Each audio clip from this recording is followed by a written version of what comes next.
papa na China ambassador ya wo Ghana ha ayura defa wo say China ene Ghana enti sase ye fa yonkofa no efrisia aduosia num nie nti nya afa ne ye betoto na se sa yonkofa no de ebekoso da hɔ a tetetew enu ti ma ye enhye kra graphic nkomo ya no pa wote ababi enie ma memra mu na memfa delegate nso entoa so san se delegate nso ewo nsemo na nkumu ahodo ho no mu a yebeyi mu de akyere na miwram kratafan ye toso miensa ewo delegate mu wo ba mane se kane board chair de ma Ghana Airport Company Limited urapo adom ochire sese ye national security for afa no ya woko yi nsemo no initially was been to nsafre no se womra na o me yi nsemo no kakra nti se wo was nsemo ya nsemo akobo bi o yi ya no ni nyina ene se contract bi ko so na revenue assurance audit contract sa contract no o me se OSP se won se dan huru mu yi papa enti wo rapport adom ochire womra na wo me yi ya no anya ne nko ade mo fa no okay Albert ajeti laye wono so ka ho bie ya wo mo efa no na afi wura ochire kwa me baafo awua wono so eka ho bia wo ma fa sa mpanifo nyina wo mo ko OSP ensem ya mo ko yi nsem ano na emrase bejafie anaro koda yi na be obi da ho e wo so mo hwe na mo pass social protection bill 2025 na wo so mo pass na da wo mo start so mo be pass bill ra na deputy minority whip Ora Habib Idrisu Pejana sa Mr Speaker yam pene so no say say be ro na mani nye ho ana se de enti na mo pene so no say wo hwe article 102 na 104 no e ka say se ye be pass be obi amana be law e wo fi ha say ya e wo say form korum ya ka say wo parliament ya yam form korum okay enti yam pene e ma mo pass sa be no ma nye yie ti wo ka sa speaker te wo okay ehwana deputy majority whip so sorry ye owura Richard the champion so sorry no se ho ani wan e ka korum asem wa se kan ni pa egu ha se ye sen ya okay mo korum ne ye ka mo nka ho okay na wo be ka korum asem wa ha hwe Mr Speaker ja asem kra na ye pass bill ani wa se na adan kra na mo tete ye sa se ye dom kuma anti mo ka bibia ye nkan ya no ntum yam fo korum no se be wudi ma kan ya na kan ya se ye say oh ene na vi ho we kan we aka as long as bill ya pass it okay social protection bill oronyamfo Agnes na momolati wono aye so afo ya wo hwe wo mayimu e ma ne mema enkoda na afi asetan yedies wono na wode bill yi kotom na se bejafie se wo mo hwe no mo pass mfama ne sanse ebetimi abo e ma ne mema ho ban pa e wo omayimu na fe abofutuo bi de ato ho a saa futuo yi so betimi aboa ama se bi ekoba se bi a oba bi ana se akoda bi ye di nani kwan bi so a e be ko saa futuo ma ko yisika e de ababe boa saa nipa no enu nti esese omo pass saa bill no ampampa omo apase sese ye hwe anim se mampani John Dramani Muhammad ne nsa be hyase na ababe ye mra nti saa e na ekoso e wo emra se bejafie ho a ya bo mu nsem bie e de akere omanfo nyina na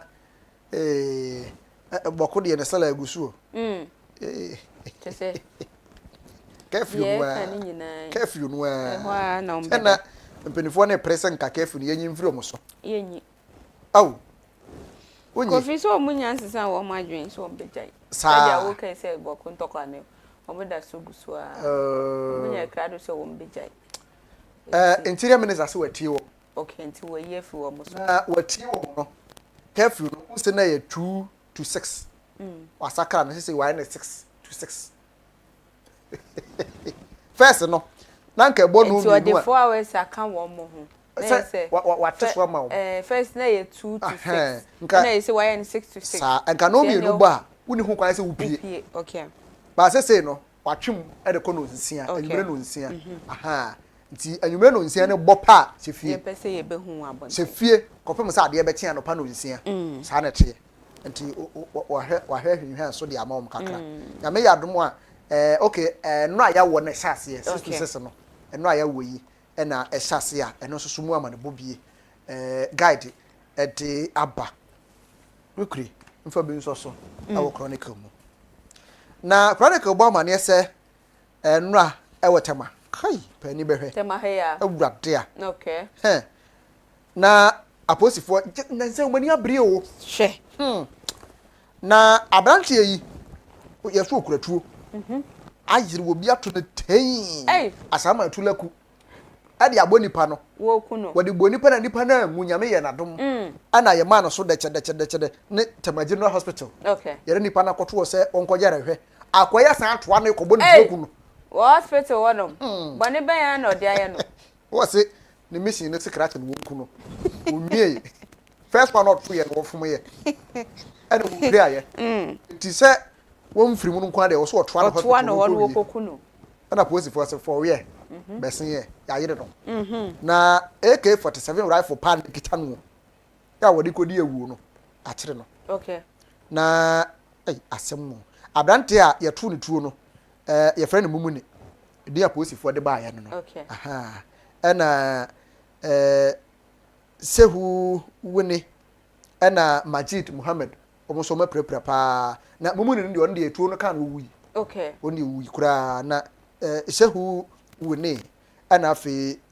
Majid Muhammad omo de mu prepare pa ndi ne mu otin pa ne so ye na adwun so wokoku o mo akasa hwe sinyame kwa na je wo mo na ye bi mu die nya mu ye enipa ti mu adin o papa nipa ti mu adin wo ma prepare na wo gwa ya sabia wasan to mo kuku ade asem kure enipa ba kure ni etina chronicle so ne nkomo bi a wode ba ye eno no Kofi ene be yiwa no beba no kure be yiwa no beba papa na ensama ha hwea on se ya na dare de nyina se ye ko bie bibia no wo man mu a ade ba company for taka eye maintenance culture okay na ye ni bi oh ade ne ye bie ne fefefefe ye fe na 3 months 4 months ko na kohwe school dampo de ya na ye mobo ehu nyina ye se sako de odi bidi etwero ho former National Sports Authority Director General no da no former one ura Professor Peter Twumasi ya ye sake ne 2020 ya sake no msake no nkwa na nye papa na bro obo ye sa akwa na bedi Kofi ye ntwa ye ho nkomra na tiefo ne ahwefo nso momode anya bi hwe na wo momfre enche wo madwe busia sida so na watwebo a ye de beyiwa no ebeso enye fide ne mfi ha no mane na he ya sanse ne panko a na ye wo edeba ye wo mmone ye ntwa ye ho nkomra sesia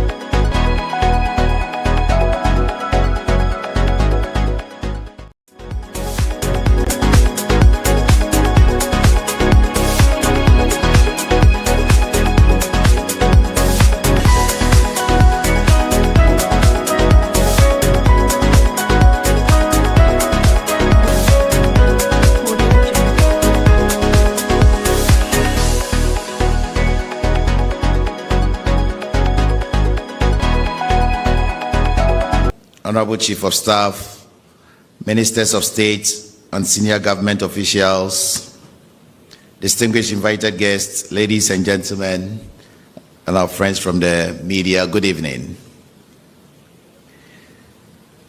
It is indeed an honor to welcome you to the presidency, to the swearing in of the newly appointed Deputy Ministers of State. His Excellency the President will today swear in accordance with Article 78, Clause 1 of the 1992 Constitution, administer 3 oaths. But before I invite His Excellency to administer the oath, may I, with the permission of His Excellency the President, introduce the deputy ministers who are yet to be sworn in. First on our list, we have Honorable Dorcas Tofe, MP for Jomoro and Deputy Minister for Transport. Shall we please welcome? I appreciate it. Thank you. Next, we have Honorable James Jachikwesin, MP for Ascent North, Deputy Minister for Foreign Affairs. Thank you. Next, we have Honorable Mohammed Adams Sukparu, Deputy Minister for Communication, Digital Technology and Innovation. He's also an MP from Sisela West. Next, we have Honorable Dr. Grace Ayensu Dankwa, MP Iskado Keten, Deputy Minister for Health. Thank you very much.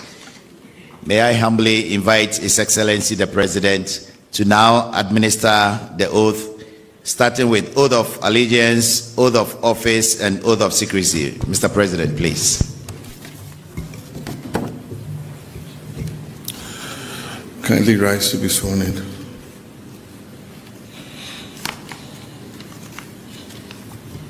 We'll start with the oath of allegiance. And you say after me, I, do in the name of the Almighty God swear that I'll bear true faith and allegiance to the Republic of Ghana as by law established, that I uphold the sovereignty and integrity of Ghana, and that I will preserve, protect, and defend the Constitution of the Republic of Ghana. So help me God. We'll take the oath of a Minister of State. And you say after me, when I get to having been appointed, you indicate Deputy Minister of the Republic of Ghana. I, having been appointed, do in the name of the Almighty God swear that I will at all times well and truly serve the Republic of Ghana in the office of Deputy Minister, and that I will uphold, preserve, protect, and defend the Constitution of the Republic of Ghana as by law established, that I will, to the best of my judgment, at all times, when required, freely give my counsel and advice for the good management of the public affairs of the Republic of Ghana, and that I will not directly or indirectly reveal any matters that shall come to my knowledge in the discharge of my duties and committed to my secrecy as a Deputy Minister. So help me God. We'll take the last one, which is the oath of secrecy. And it follows the same pattern. And so you say, I, holding the office of Deputy Minister, do in the name of the Almighty God swear that I will not directly or indirectly communicate or reveal to any person any matter which shall be brought under my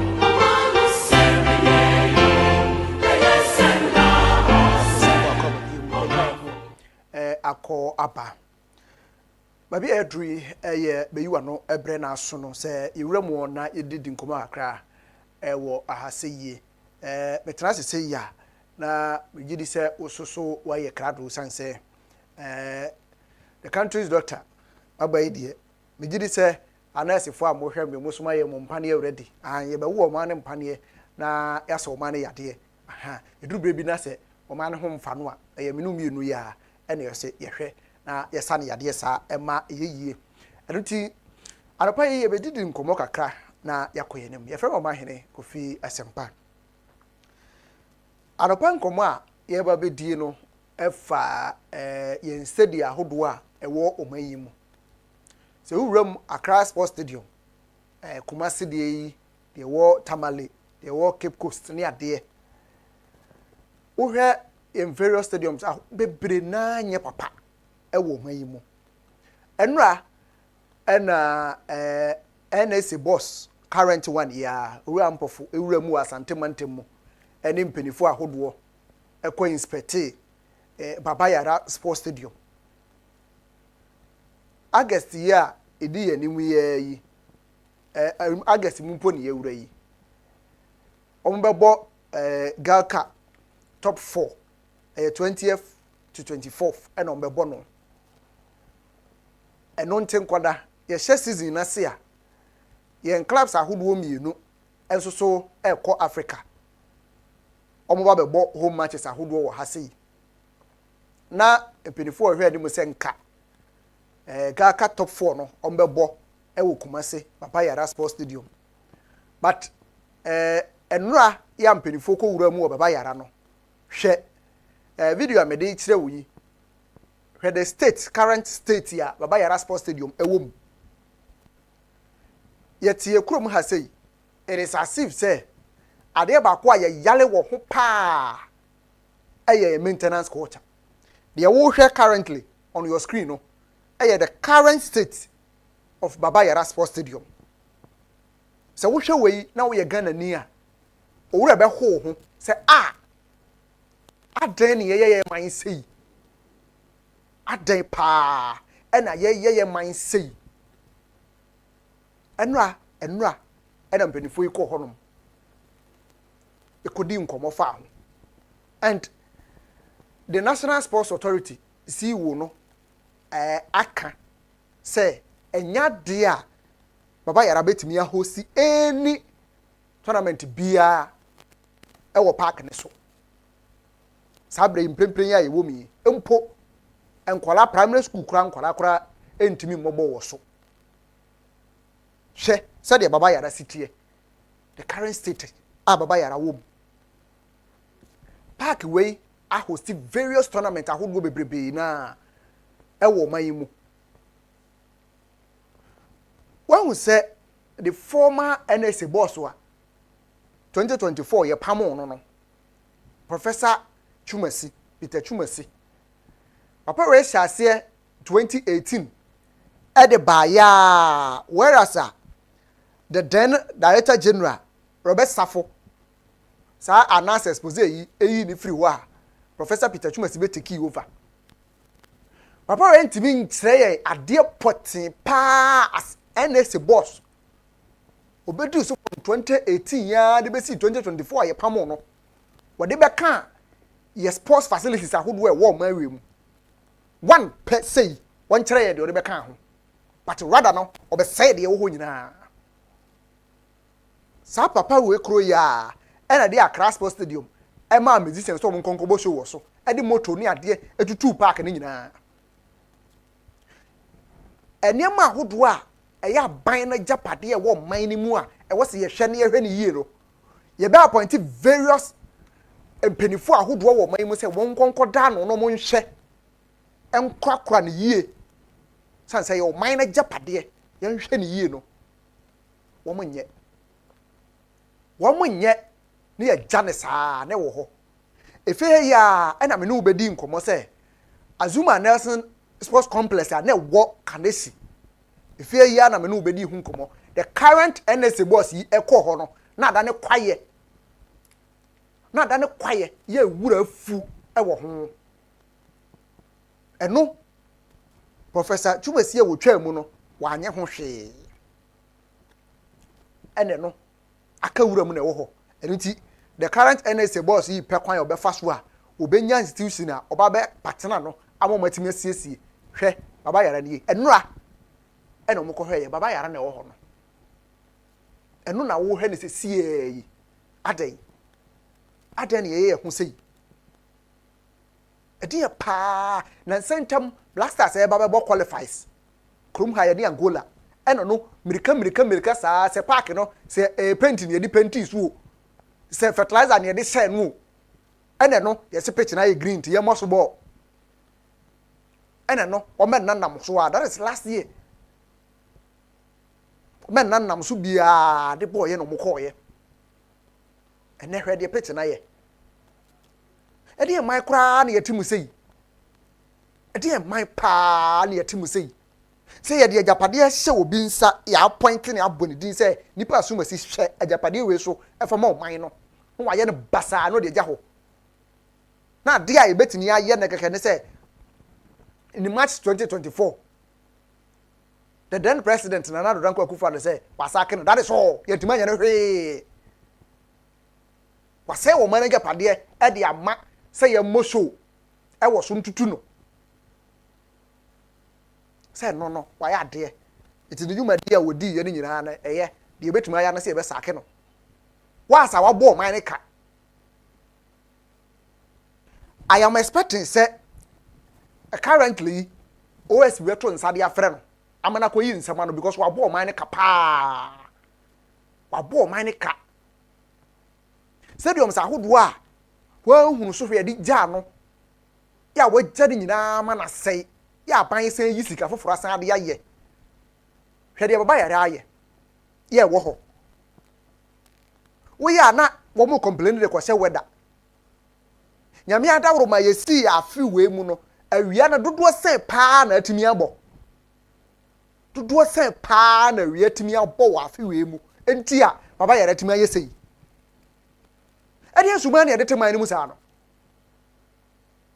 ɛde asuma paa nti yɛntumi nya ekuo sɛ yɛate sɛ kuo we ya wɔn de daa ne daa nyinaa yɛn pitches no grass na ɛwɔ so no mo bɛhwɛ ama yɛn yɛte krom ha ɛna NS kro yi akɔkɔfa green grass technology do mo ba krom ha sei sɛ wɔn ba bɛboa yɛ ma yɛn grasses ahodoɔ ɛwɔ yɛn stadium no ne nyinaa yɛ fɛ ayɛ akɔnɔ ayɛ kama ne yɛn te krom ha yi ano mo ba yɛ o medu yɛ ne yɛ park ne te sɛn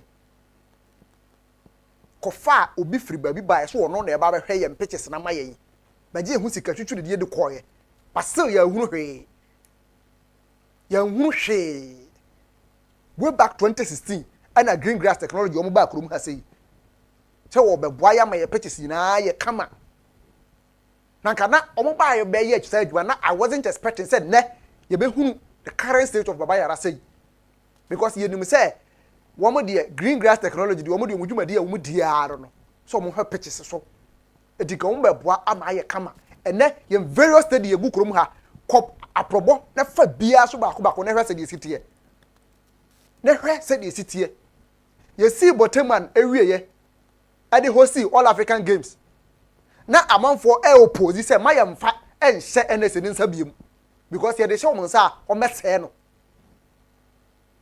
ɛnɛ ukɔ yɛ wie tournament no this last year yɛ wie yɛ 3 months pa yɛ wie tournament na fe ɛhɔ ahyase efu yɛ nhunu nipa a wɔkɔ akɔdɔ hɔ no ɛhɔ ahyase efu ɛde akora man yɛ timu sei ɛde man paa yɛ timu sei ya yɛ yare kɛseɛ paa yɛ maintenance culture sɛ bia aban tisika yade ne foforom na ɛyɛ fɛ ne akɔgyina ho aseresere abɔnsiri ha abɔ yɛ nsɛm etwa ahomama bia no fɛfɛɛfɛ ayere so ayɛ afe mfie mienu yɛ nhunu nipa na wɔdasani a wɔse me de mɛfa to mo sɛ asade we nko a de be ma ne nsɛe wɔ krom ha meanwhile ya appoint nipa to ano a wɔn ɛna etuye sika ma wɔn na ɛgye aban sika di bosumi bia but they are not doing their work aden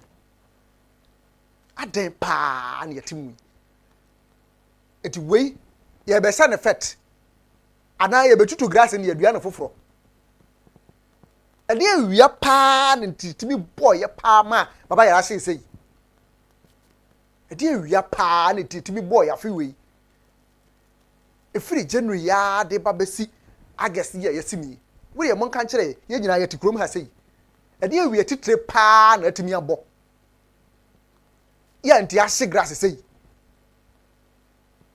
ne sei ya na ye beye ye ho de ya ne o ma na ye nkoye nim dawo se sei ya na ye beye ye ho hwemfa ye ho de ya ye nkoye nim da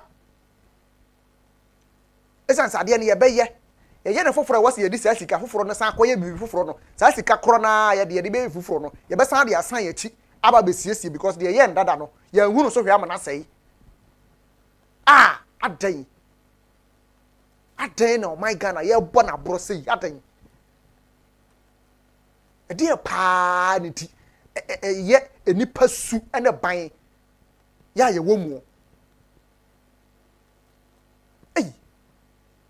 na nsan temu yayi ani ya appointe yi ampo Frankra as NSC boss and was say wo kwa probo e wo yam various stadiums ahodo o mai mu university okọ Accra Sports Stadium de na nya akono eno na nsan yi a wo mo ba bebo kotoko ne house de president cup yi ana no mirika o miriko siesie ye emo mutimi boss abo no ho fine ukota maledi a eno kra de nka baba yare de kra yefe baba yare de mponka yefe eno na nsan ya somewhere epu yimu ya eno omo kwakobo all star game wo honom ene no omo sha asese no so omo besiesi ase ye tena hwa ma de bia ya de fire service adwuma nko an ye ewo mawem ye de bia fire service adwuma pressure sa bibi be bansa ye dimirika gidigidi ni akwakoye ne yie tournament ABC ye be bo bibi ni ye dimirika ni ye steady ahodo asese ni akwakoye ne yie ye ntra won twen ansa ye ti krom ha Blasters be bo qualify ansa baba yara ye fa nkrofo agum se omuntwi stadium ho ntwitwi nkonya nyina ho ansa omu ko penti da ho adan na sabe timamufo na ye to de ye mfata de efe ye de mfata de efe bibi be baso owo bi be ba krom ha sei ya ansa ye hunu se e wose ye clinic e wose ye nsiesie e de man na yetimu sei e de man pa na yetimu sei ye de aswaye kese se ya hye dasani nsa for 8 years wantimi anya hwe wasaya japade ne nyina de amaye iwe de betimi aya ne se yase asake ne wonko de baabi aye no ano no okọ adan ade man ne yetimu sei ade man pa ane yetimu sei eti so hunu bibi sei ya as Ghana ni as timamuni ade pa ne ba utim wo de wankasa ade pa ne ba utim as timamuni se wahunu se ya de asoye mmua ahye dasani nsa na wantimi anhwe so na wagya ne se de amayen na wagya ne se ya de ato wo de amayen afi we mawia be pa nteboye mama ne wahefo ni hu nkomo freme na ye ni hu nkomo on 0557 730 028 0557 730 028 edian ana the current National Sports Authority ohui edian na ususu so omonye ya ye steady ahodo e wokrom ha se ni betuma bo ho ban a protected grass no mpo edian na ususu se yenye na de abo ho ban because oh my Ghana ye ka a football nation ye ka ho bi ye di mu ntintima pa yentimi mbosim fa yensa nsiye kokko se ye wo pitch ba ko pa ne de e meet FIFA standard pa na no ye be bobo wo krom ha se ya age no ye yire ho ye de betimi bia nsa FIFA timi age atom se momobo wo mu krom aden pa kakra na ye wo no so a yentimi hweso yie ye krom ha stadiums ahodo ahe pa na ye wo ha se ya yentimi empotetin enyen yie hwenkran de baba yara na wo ho yi Tamale Cape Coast de hibiem pa na yentimi hweso yie no ma mfa me first call a udin ba bia kasa free ampa ke Femi Aruna me kasa free Kumasi ma yentie o no pay de me mo abasine guma pa o bo se ya na nka ye pe no na sebi ensentropho ni bi ayo munya IMB ano enye den asem no ba yenka eho no kure bebia ne fare ba efri eba oh from year past 2018 ya complete stadium sa say ni na so di punto ebi ba yes ha by na wo twemu no na yeka one more man no na you keep on course for no net and another bind there and we there on say omunkwa shopping interest no on your mind that common ball say a man here for mobile for aka say they are fine oh yes here kwakwaji ani enyi de enkabom bra enkabom pa you treat the ball enkabom eba sir when we enkasa oh it means organize a ibi akwakwa the tournament bi na how I say na nkaboma ba ono obi krampo no say bi akotoko ni ha say bo na say me no we akakrampo na oh because of saying na support kotoko continue kotoko sha eni je be ba ma me no ntem ayede what I say that had them period abani claim no from 2018, ya complain stadium basing net. And Subobi Wafa, your fan bossa, former fourth minister, na ono moye. Okay. Me that nigma pa mobo. Mon ko son kan no crest a semna bad. You mo na kire nipa wo enam no fe. Aha, enya sa o man ye. That's it. And it was so dear. 0557730028. 0557730028. Fred, also chair watching the current state of Baba Yara Sports Stadium. And on our head, screen. So we did Baba Yaka free. Myself, pay your name, and I enter on Kaye. I feel no question. My intio. But obviously, other players now move on between the discover and only intimate finance. And then you can't be because I quality work and you're back for your Moko ball on the cherry. Almost discover in a bit in your media. Right. That's it. Yeah, that's the name so oh dear. The current NSA I work on. Who's said day and Omobaya. Yen steady ahodo e wokrom ha na yetimi ahweso yi ya protect na kama no na ye hwe odi ne ba bia kasa free hello Ato good morning odi ne ba bia kasa free good morning no Ato me kasa from just now bugo etio Ato o se edana na e o ni papa ko sa Mata, let's not two of them. Let me medical club, we bet medical club, we bet medical club, and then yet, and you didn't have a barrel. The first the black casca, Mata, I tell you, buy. I thought you look at them in food out. You touch it in food. You see, whom you see me kind for me to me, kind. She will Yansa, na me come. Yes. Nyedi ya banya mata atabaja kitaka odie kwa tata amapo kitaka mudie kwa tata we speak we hai amata ni supu because una se mikache se because kuna ni supu we work kwa miku ameti aye yo we mata yo muko supu no muka ameka muka nyansa ni transfer dao mata ni transfer Daddy. Who that's this you will they are back to be quiet. Which way? Mata. I'm so Uganda. First to be that cow. You see, all of the football, a blaster face being that cat. Who go ball? Who Nyan Sanchez? We were Charlie. The pitch not say you. The football about him. The about football, who say you. Ya pitch now. Ale if we takaba, we takaba when we takaba, we takaba, we takaba. Yo the umbe something you mata. Ayani nyaya ban yo. Right. Abanya yes. said you are crowd.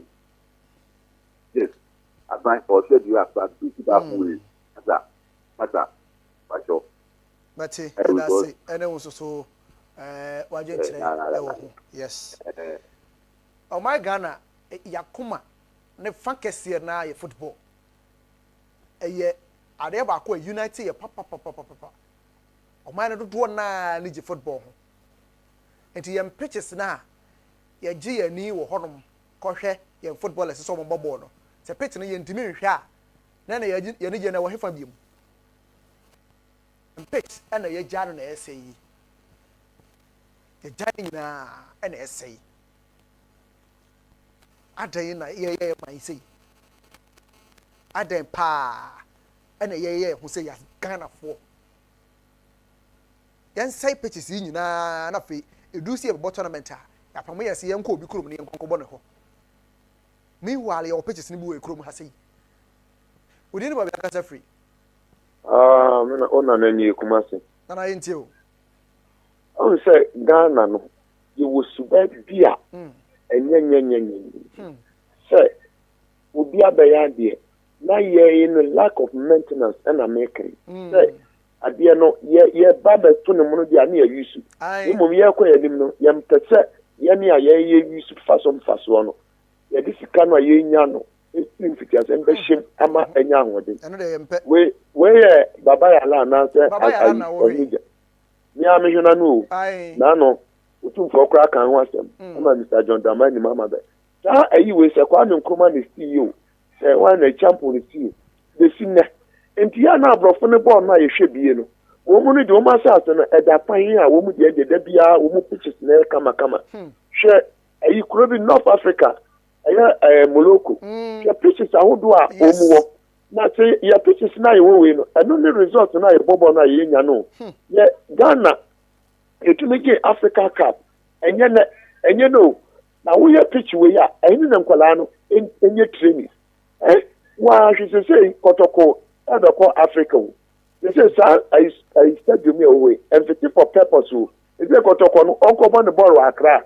Ana onko bon opan ana onko every coast ne onko bo tani ma we nyina ye ujunu wa wonti ase se Ghana no kwatam hwe na no presidential cup ya na ye boy na ma ye nyina ye ni age na no ye mai ko ball na ade ba ko ka Ghana fo bomu a ene ye fa politics nkom eye football so no anu si ya me ni nko ye wo talent be brain wo ma we mu a o ma bi to say that sika wo mu deal with football because nkola no talent no any ade you say Ghana high fly away the be nkola community kran nkola be ball na okwabra ne di sika akwaje na wakwa kwesti store wakwa we nkola empo school land in Kruchi NCC stores our school na when you know the baba yala so we Accra Sports Stadium em say her capacity no we no so check when say we are 42 and say na Accra 40 and so show and the Ghana ye ni national sports stadium ye ni bio o say any guase ma ye nira any guase o ma ye want minister for sports youth and sports and so ye need international stadium you know you about international ball e was so what would we go to anu we district basa and so be kra so akwaje sports stadium ndi aya sika obetua sika ye tua de kwan ye de kwan o di ase ye de kwan o Ghana for no mu nya sikadie basa no ne nim kwa ye nim na egu ye nim ase na stade we a international year Ghana pass the sia gidi e wo football mu ni ade na say ye need a pitch fire ye kwala ball dia e nim guase o the minister for youth and sports as one wo hwe ko fiadam wo hwe muntu mirika na bosia akora mo nkobo ye nyina ye fa no innovate ade no na ye empagya ye nim kakra na we de ensem pata ye kura enyenyenyenye ni rama no so ya da sapa ene wososo de o dwe ho a wonte ase se na de man kura na yete mu se yi odin ba bia kasa free achom kasa free Dinde Paul Paul ma yente o Pacho na de me kan se ni nya ba ko na odin ta be kasa ye na ade bu o anya politics no so de ba sabi o kotoko boboli Sabra na a year from last year November munina send me bobo near correbo na park in titi what I say it would me can say Sabra no na by the dan na ma we aba and you're fine because tax now motino and also mudidi yo every kotoko honey other clubs near bobo no na me say wo mu diskana you hu kra mu fa so issue scan ana me problem we ni meba ya dia o say nye politics and what you do well with you was here yeah beboano and what you in this okay can say aban we Daniel no imagine check account me damasi yes so yeah that's pa na wo de 0557730028 0557730028 also wo de saying minim say sika I think say last year a call yes my men family call free ha wodini ba bia ka free Michelle pe ja oni ma me why na ye nte wonka okay ana to de maze maze to de me de ayese ku nya wonka no ni de bia kan say paying for no enim bebe yo mufri ba osika ya oboti wo stadium ho na nyiska kito ya sam Ghana na problem na ngasa no ombe wo tumo so omawe na bi asem ban krani odum kwa won ti ase stadium ka kai riji ya ni international league no and so ajagu my maintenance sa ticket bin kwa woni na mo na wo sheko to mo yefun aye ma sei mo de mo nya adwuma na obody right era say ene wo so de minim April 2020 and agreement course say yenye NCC ewo baba yara eno sika ekomu aye 21.1 million Ghana cedis still you hunu ni ye wodin ba bia kasa free hello wodin ba bia kasa free o Efrem Ibrahim because I'm catching sheko my ntewe na stadium ya me mu TBC ade ama bonus spray na ya mo ni spray o hey mani kura u ayara hosem papa ai transport stadium ai baba yara sports stadium ben ko ho da ba de mi mu die dabi as a football nation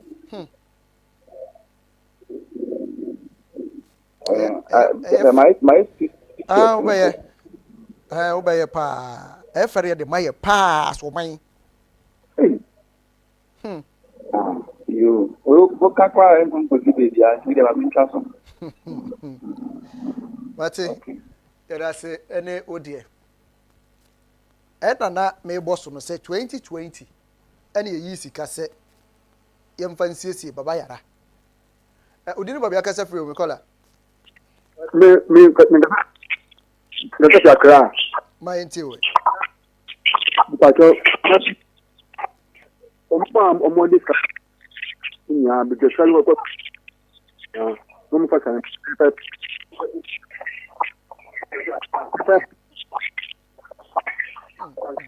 ahoma ni mun na ho kura esa elugwasi ye ese ba magano then na pa ente amunya bye yo yate era si ene osuso wodie Baya 5 years no free 2020 ya de be sin ne no ya years an sisi no eti yantimi an kipi stadium na ma na sai be sin ne odin ba ya ka free o But I'm going to free my setup. my ntio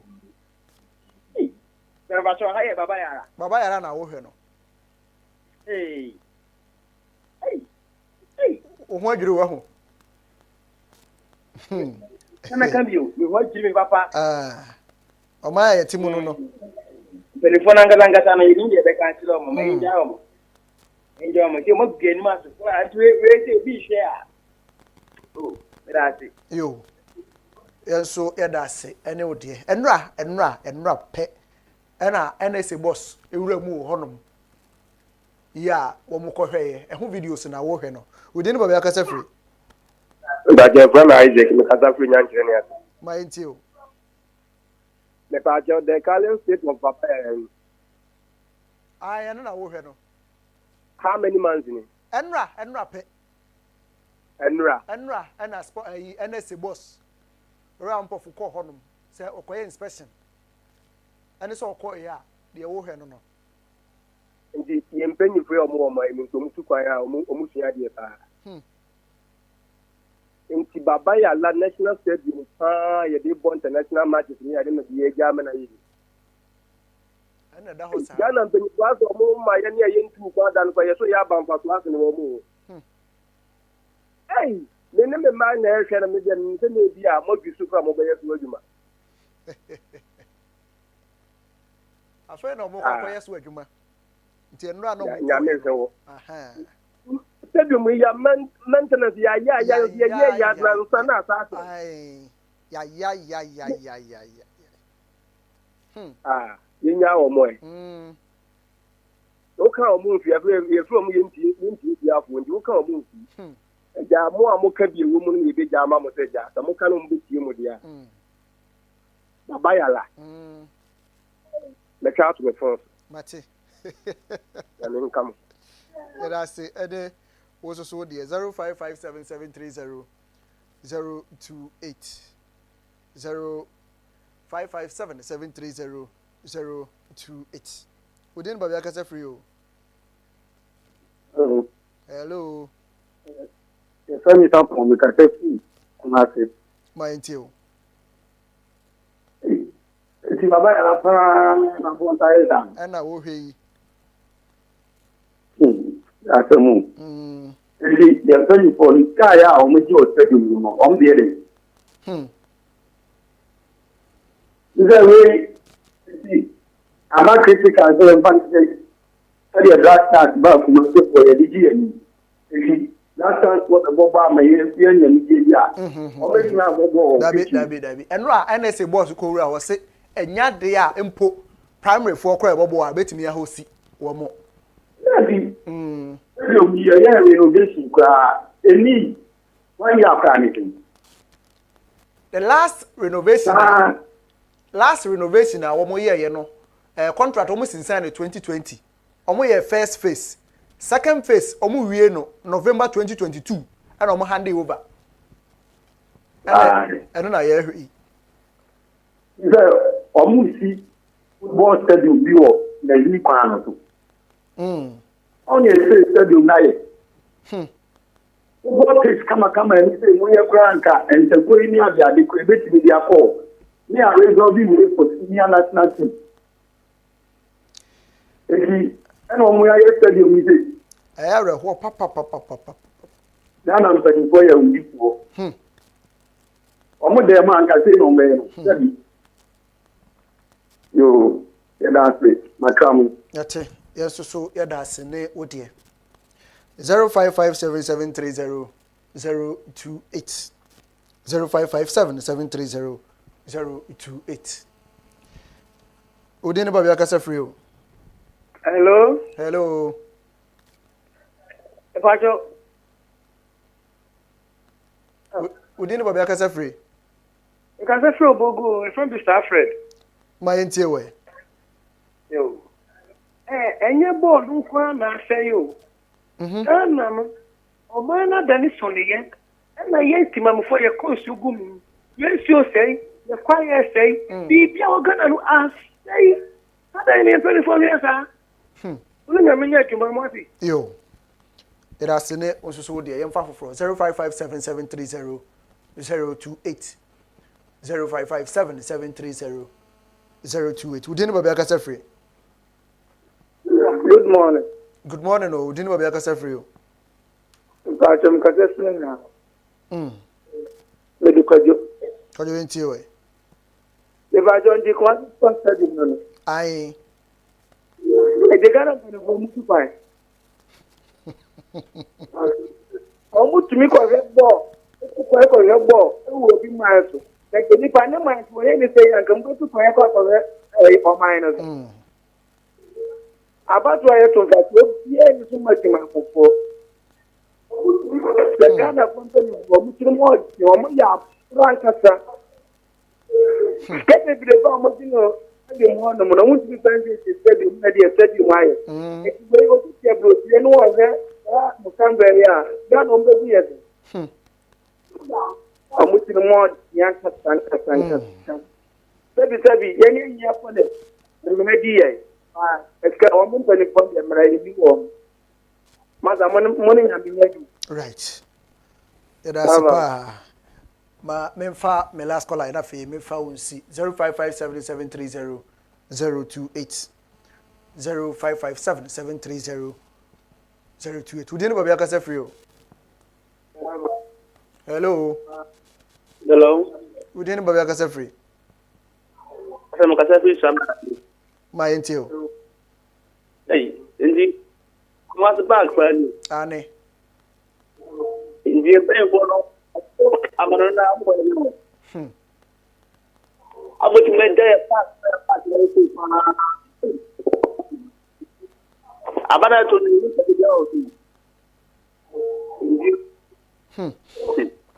na ma so yo ya kwa ora be ho pa we ya Ghana ni ya o man ne ho doda wa koma so pa uhunu ade we ya ora be ho pa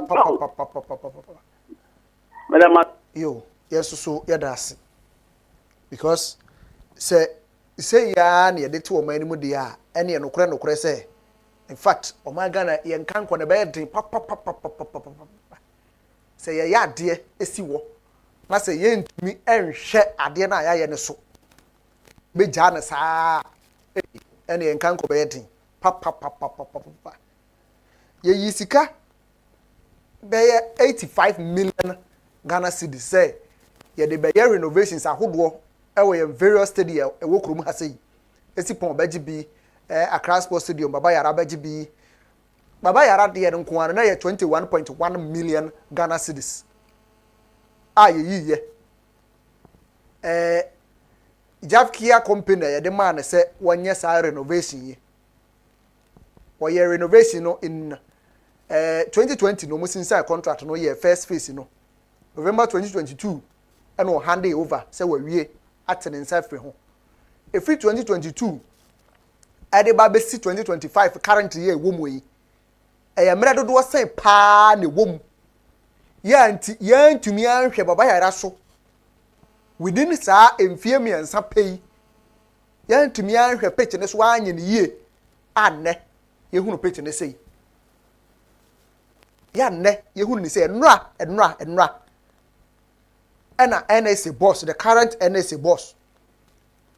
We are amp of Wankra, a coho with the regional minister, Omina Kopimu, our stadium ho. A quack inspection. Say, the Gaka top 4 now, Ebe Basono, employ bet to me, Abon or Honomoa, way and Omokotoso. Ya, Fay and Omo class to say, Omo Baba NCC, Eddie Amaya say, the Gaka top 4 no. 20th August ya to 24th and omo bossa Gaka top 4 no stadium wey ebetumi a hosti Gaka top 4 e wo krowe mu so sector director no asem a work kan say enya de a stadium wey ebetumi a hosti any tournament bia wo kromu asei afei ana mpedifo be ye nsiesie wo ho wey wo be send effect ana wo be water so ana grass na wo bedua na foforo ede pa no mo ba be ye no afei ana o masan akwakofa animdefo asan ba ni nyina esika kro no a sika kro na e ba be ko because expect ya makofa omode o maba no menye so sem ba mo ba ye adwuma ni freely akwa abobra mu ntuo mo ka esika kro na just 2020 21.1 million Ghana cedis eko ya say be yi foforo asa de akwa koye nsiesie wo baba yara na sabe wo man no ntino sabe ye mre kora na ye nya sika ntinki ye be se sika sei ye sika wo man no minu mi enu to a yegege no ye be se ne sei wo man nim ne ye yi sika ne de akwa koye ade ye nhweso ye na sei enne currently ye na ya me no kasa yi kobotema ne kokohwe the sports complex ye e di host 13th African Games kokohwe adan ne ye hu sei adan ya ade na ne foforo mu a ne hunu ne fe ne foforo mu a ene ehunu ne fe ayire so aya fe mvie mienu ene ko mvie mensa ne na sei kora se de sei ya betena wo man mu na mpanifo ahoro aye pa wo mo se mo no da so ya no enhwe aban agya pade e ma na nye kama man se mo ntimi nhwe na sei ya na mban na ya da mase mo nkoso sense wo man na bo aye gina yetem nti aye pa ma me fa wonsi ye fa ma here Kofi Asempa no pa me beso e wo beyiwa no so dwumadie no eye community watch da da nyina sei ya e na ye no e de e ma wo sanse o man no ese ya ye ni ba bia ko yetem ye penefo omo de omo musika ese ya o mbekwa akotro bi ma so no ye ni ba bia ko eti ye nhwe ma ne nse ya nsa e wo se ye ka enuti ene ye gibre ka de sei ye e de ma wo e wo Great Commission Television so ko so na hwe sanse ne panko a ene ye wo e de e ma wo ene ye fieda August 1 ene so eye World Girlfriends Day anti boys ne yi mrante no obi ahwe so oba we she the girlfriend sanse hu hia pa me ma we she me de ntu so kokko we she wo de na enye ne sa kama na ye ma na ye wo hwa mo sa me we she ohema World Girlfriends Day no me de ma no pa mo so ye ne sa na nye kama emfa ema wo sa ne te me de wasi ye da ye ho abasisi a na ye ba na nakua so abeto so oni amanyofo no so betena se na omadi oman ni mu komo ye basisi a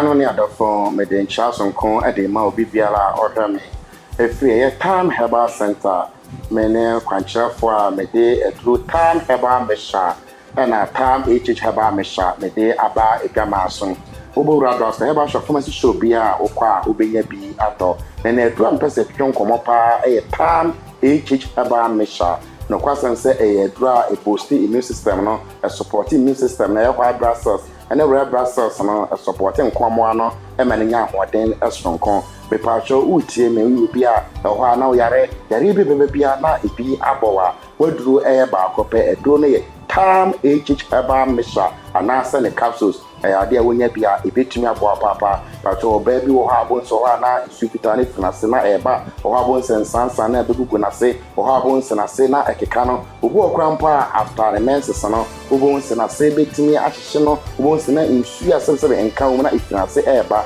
ne pacho ono no Time Herbal Mesha anasa ne capsules bia beboa isa ha we nyina ade flu so ma aware so emperifo so benyansani yebunu be na yenka na sam ye ka na so obu abaka so mato edurabre na emperifo so ukodwa mienu a na hu de eba ne sent na so yo ba na se wutimi a na ka fo Time Herbal Mesha anasa ne capsules ne kan fo edlamaw sanso abeme bo ha no ba be ko din pasogro efri na sen kono bonsin supita ne fri be na eba efri be 5 days ko na insu na nia sasa na ya brownish color na ne be na ebuya ne ya na ne mu ahihye no obu okra okotun so kra pa yiso kudira mfikyire be na wafe ne sen na wakwa akwadun so bonsin be na ahihye no na ekuro abamu obu ane de no wa treaty ekọ ne so ho abonsin mu na eka na pe pato ye be na wutie ni a eturo na ba akopɛ unya Time Herbal Mesha anasa ne capsules ade a wonya bia ebetu aboa papa ama wo nso watumi adon ho be me bo abon sansa na abegugu no ho ho abon sansa mo bi no ne nam no ase kokodwi no wode ne nsa beka no enso ya ade a onhu bibia ewo ho e ba toto tam haba mesha anansa de kaso sumi bi na anokwasen se ya ade a mo no no eboa ma esisi bipadua no na anokwasen se eyi sawo ha we afiri ho no se mbi kaka na e boost immune system no a support na madane dana wenya hoden sonko atumi aboa wo obu abon sno wa akra ofi base fi do nwotwe ekona na obu ha okudare insume ho abon so jonso na wenya ena moja free ne be mam na eba e pa cho wonnom sa do bia e ya de be sa ha we nyina e de free ho e de ama wo enu achi wa time heba mesha ene wo fa be bia time enam djuma sonko time heba mesha edi eye malaria fever wo bia malaria fever e ha pa they send dana ko da hospital ye do ko na ye do e ba men ka so de o yare ya ni malaria fever wa mra time heba mesha e wo onunu bia be boa mo otuma didi e be boa mo otuma nunsu be boa mo otuma adwonso yare wo kwampa better video so na manka na susu edo na ekọ sanse yankopon e na se yare ayare safu yankopon nso de bia time heba mishemu ya dia wonu bia ebetu abo papa obu abo sna na honam na ehyeso no ne honam na edwa no obu okran pa okotoketa so a opri koto ha na opri koto ha obu okran pa se ye dru na yatome nanso malaria parasite na eba ni padua ma ya o ha bebri na edebrewo obebu okran pa wetimi ka se ebe bo so be nsa ohun ne mogani ana ohun ne menses into wanyam opako hospital doctor be ne lab no na malaria parasite no na adoso e wori ni padua mu the same trakofa sa ha na e dia bre no e proba no time eba mission bi no afina sa ha we na efiri ho na ekọ pipa cho yo ba na wutie mi a matam heba mission da entire mail ji wo ba wa fa efuru na so ma akra no fo ono na ontimi no time heba mission bi eno akina ya dia ebetumi aboa ama watimi ade ho the number is 0244 417 669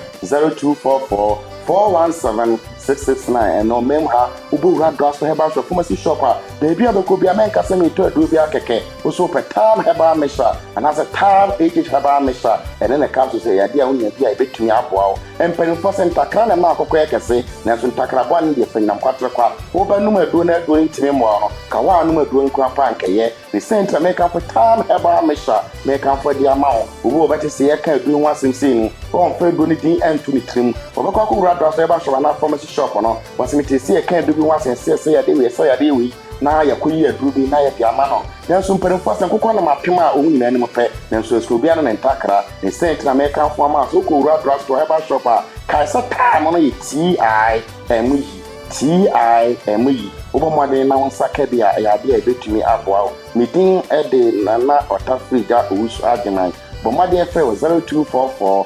417-669 medati for na do for nyina asese wonya adaje na mutie me nyame adom adasanen obasan atika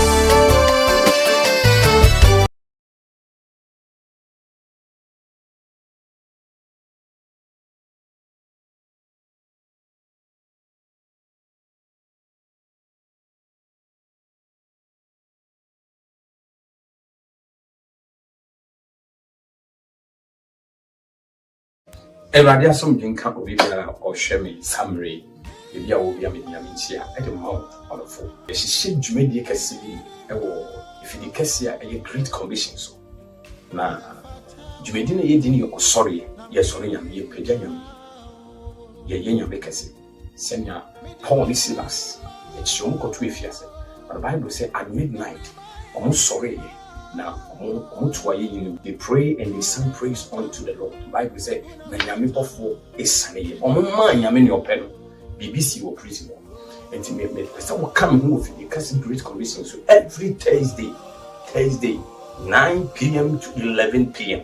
And then the other side of sorry the Cosona. A bro sorry no Cosonos. I am Sabe Nyame Madia. Unyame Baba Besalem. And to be so coming home, you do some when I'm coming home. Na me fa osori we nyame nkonkon fa me so for so we ndro na obehye nyame nua ni a me di bro we you from the Reverend Stephen Obram Pong coming home e dia obetum dia from coming home every Thursday 9 to 11 p.m. coming home na yenye nyame kese ye manya me ni opa obema ye ni e dia no osori e nyame eduane wan fa manya me a o ha no wan fa ma nyame e be din so de ni penso e de nyame onhyira bye bye.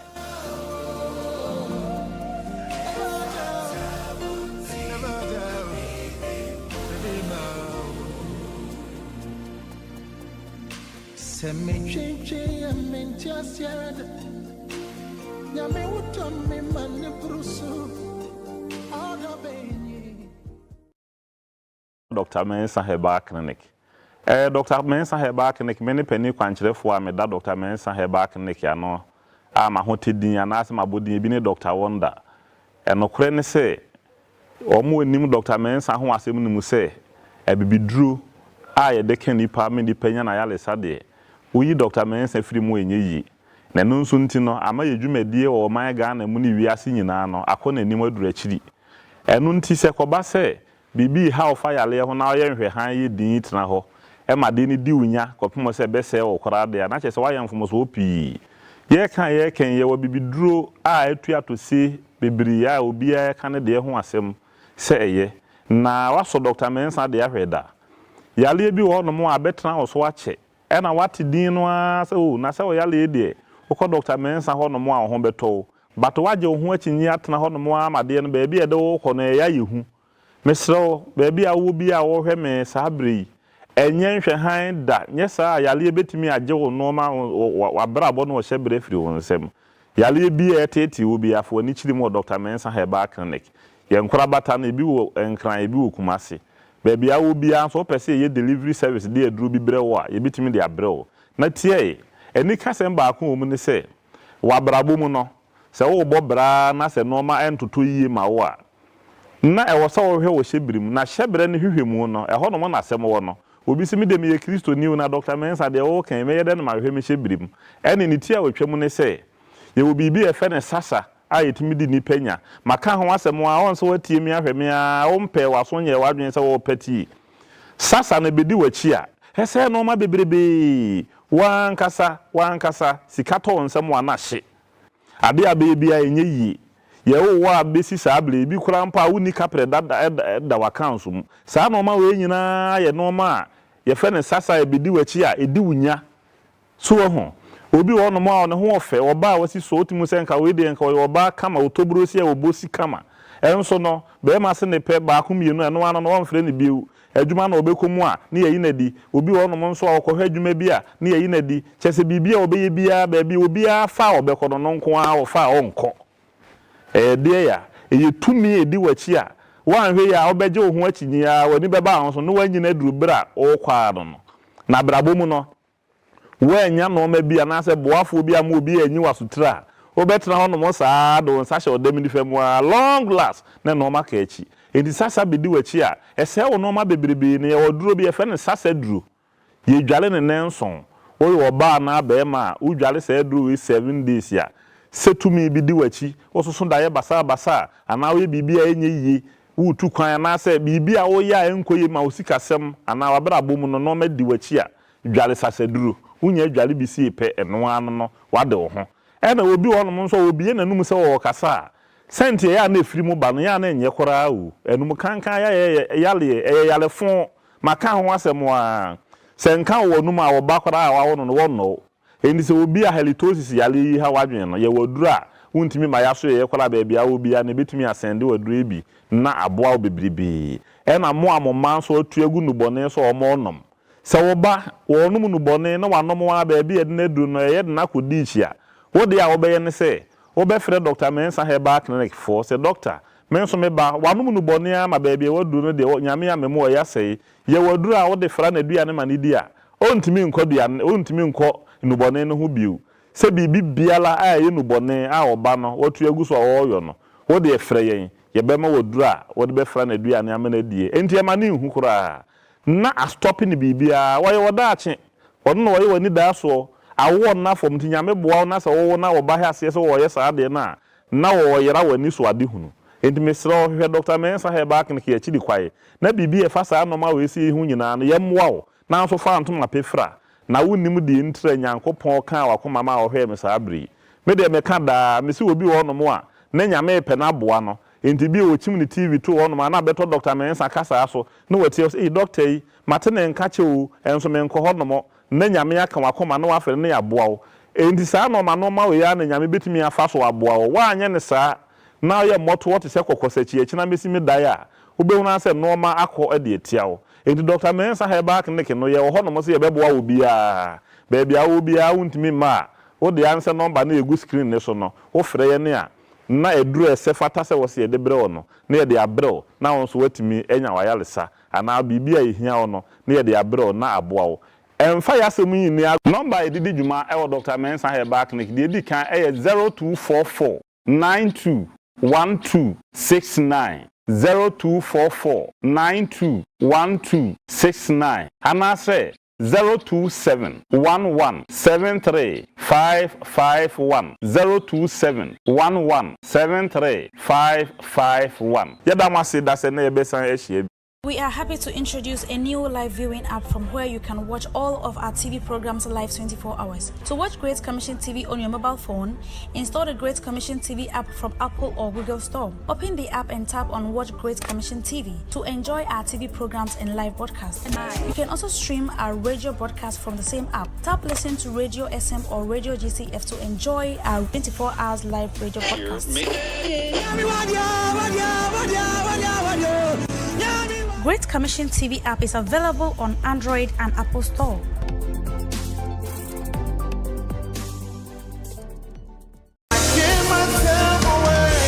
Hallelujah, Nyankopon tumi wo so. Nyankopon wo sra e wo so na se wo pese wo kopɛ emu nimdie se na be ya betuma ye adwuma wewe brei mu a na ikamfo Center for Apostolic Ministerial Apprenticeship kama ene dia mawo. Center for Apostolic Ministerial Apprenticeship Esi Apostle Joseph A. Jackson Sreso Pe. Ministerial training courses ahodo pi na yeye. Wudi dwuma bi ewo Nyankopon fie na sa open tete a apostolic ministry training ewo homa o. Yeye prophetic ministry training, pastoral or teaching ministry training, women ministry training, youth ministry training enso wo ho.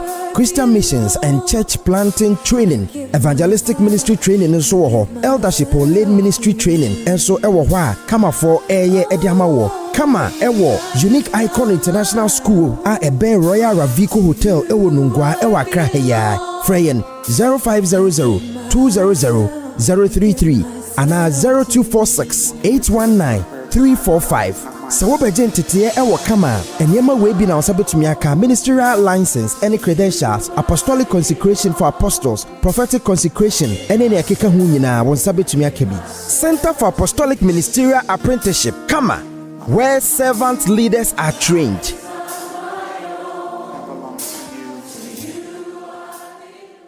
Ehwehwemu ama yehunu se enam yensu asai na yenuane enyo organic ntino se yedi nuane wei na yenum nso wei kɔ enipadue mu a yare bebre na edibre yen ne se nti Hola Savior Herbal Clinic ena mabode nhwehwemu akɔfa edo bi abadwama nso a yefa ne Hola Herbal Mixture edure ewuru ntin eni mmogim yare pen ena intiminsa se wonum Hola Herbal Mixture na ɛkɔ ni padue mu a eruru wontin ene mmogim na yare bia nso efi ni padue mu na mani padua no ahoɔden foforo wɔdɔfo entina se mayare nka wonto ho ansa watamusika pudu se wode kwasa won ho yare wabra Hola Herbal Mixture ɛwɔ ho edrui anwonwade eye wo ni padua mu ntino adraverfo carpenterfo ene dwodifo ene ganafo nyina agiatu sempo yakatro se wo yare no eye sunsum yare a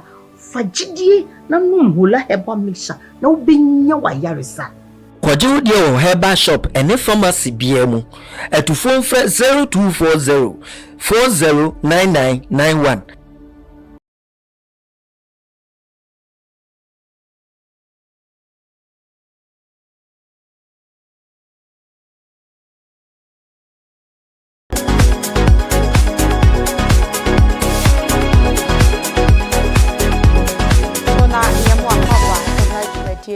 So asida en confirm papa so timi jebre na one yen etina yema yekokoje aboafo enkrato ebaye eno so nonkona edikan ewo ne abo etwase edi nkomo edefa oh my god ene ye be commercial bedroom na eno ebechi na empanifo de koto dwa na emposo afọ wo hwe enkoda emma emema ne asetena mu yedie mu ensam so Michel Minister Edema Gender and Social Protection Mame Agnes na Momo Lati Omode company for nim say ebeboa papa ewo abe company for ehwe na empo wo mo abomoden a eye social protection bill no wo ma jatum na etimi aboa na sa bill we enye say empo no nkoda na se mankwa na eba beboa yen ewo ekwan ahodo so na mom wo hwe se lip ye de behemu ebi sanso na ye beboa se school feeding so ni nyina bekomu bi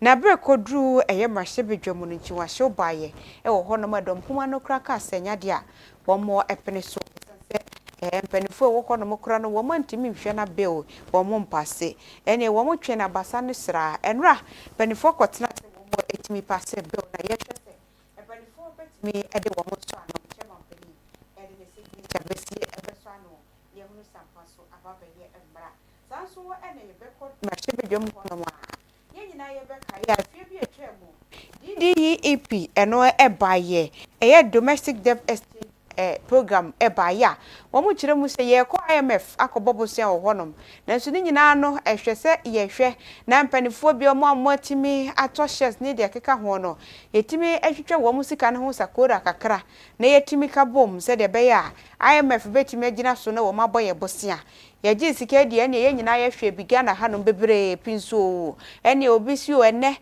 ye kwa kwatena mpanifo honom ene finance ministry die adechie bia mpanifo ko pie honom se wo moji wo musika koba ye se kura ebi kuram na okase yaban ya waba ena etua sasike ede ama wo mo na enu mpanifo ko pie mu mahye bedwam a na fe die NPP amanyo ko esi wo mo de adesrede ekọ ede ama chop papa confirm Ghana fo no mu bia ye yes ha ayi program ye de baye no wo mo ho ekaye ene ye bedi hu komo e wa ha no mu sei na ye bu se ye ho se so a chop ne dia bawo nanso no ye mu se ye ho se sika no ebi mu anya bi ebi mu nya bi nso omo a sebe omo fa so ehwere wo mo kwanso achepa na ekwa mabusia anase ekwa ma wo mo ankasa enkomo ni bi wo ha no mu a eno brebe makwan a eno no yenya kwanya ye de nya ebesumo ora kenwai stovi anyaku ewa ha no sei lejokuku abato mpesua so eho no mo ena wodi ni dwuma ena watena se obabua ewo ensemu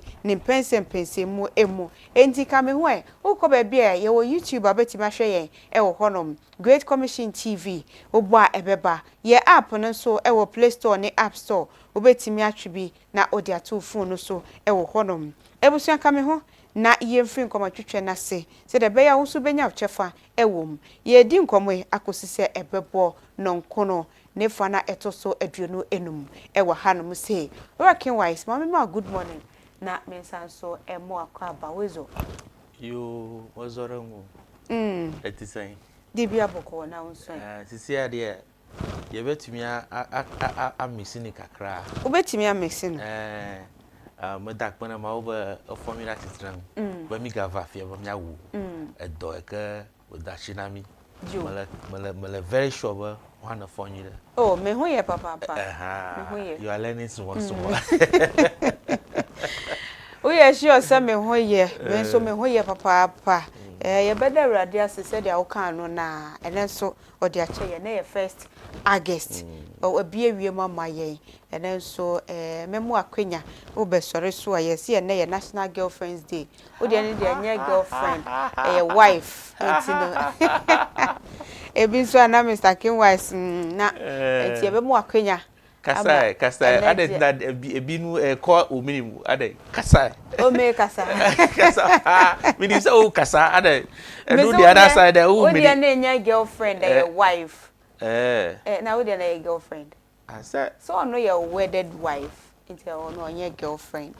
But I then cry now who nas wife or girlfriend or my movie be a meboa. Timemo Quenya and which ya nunchi aneda.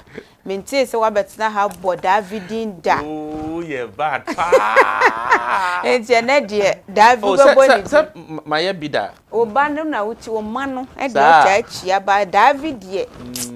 Or penny privacy. And I mean, some who say Benedict, Shannon William. Yes, you oba or not to you your chira odo timma humo bro and then they make stacking wise wa ma won ko Ube problems. Hey, Udia mami coffee. Na mi ko bisa no say me like me mention Matthias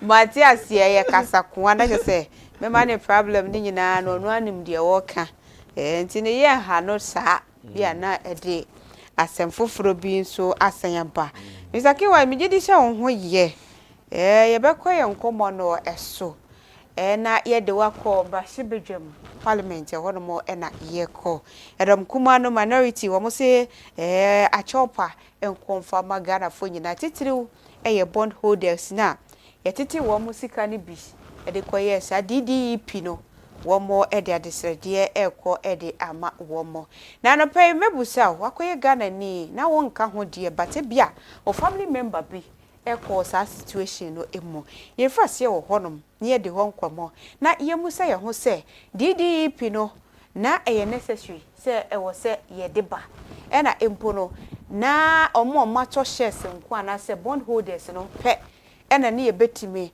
e de saade no e de edi wo mo ana midasi ansa na meko masem no so no maminchia mi MP Honorable Benjamin Aiku Nate opon humodin pa wo lejukuku ontemam oye ni djuma sisi na ye wo abaim no say wodi a lot of developmental project ashasi oye ni dindindi nti me manu thumbs up nyamin shrano no man long life and strength non to ne djuma so na your constituency chairman set ato no so opon humodin pa our MC your friend Kuzo no so ye Jumadin pa michiomu nyina and all the constituency executives and branch executives or we greet them this morning.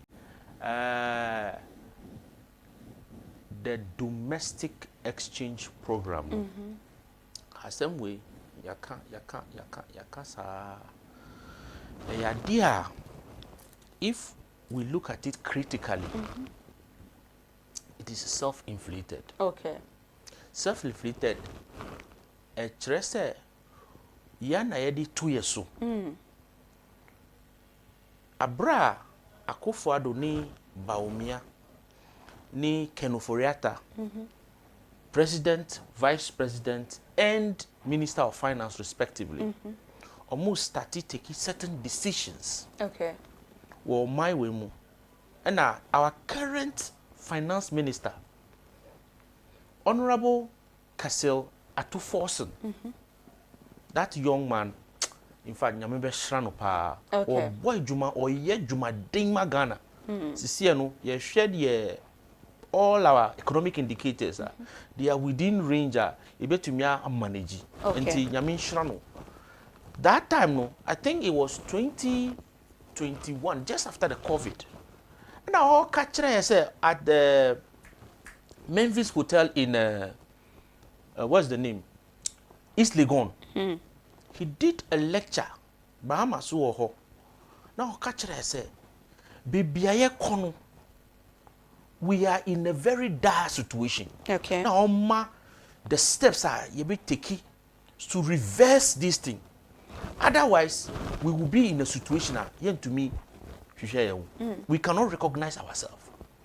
Now, catcher say, Abra a champo or a baimuno, or nudiano, or see, yen tia. Okay. A champo say yen tia. Teresa, ye was cano, by yen tia. But baby, I don't know. Yen to mean tia. Okay. That was how he said it. Because, or see, the money is just not there. Or winning in a. Why? Unplanned spending, okay, profligacy, stealing, daylight stealing, thievery. Okforiata was just spending Ghana's money as if there is no tomorrow. So that was what he put us into.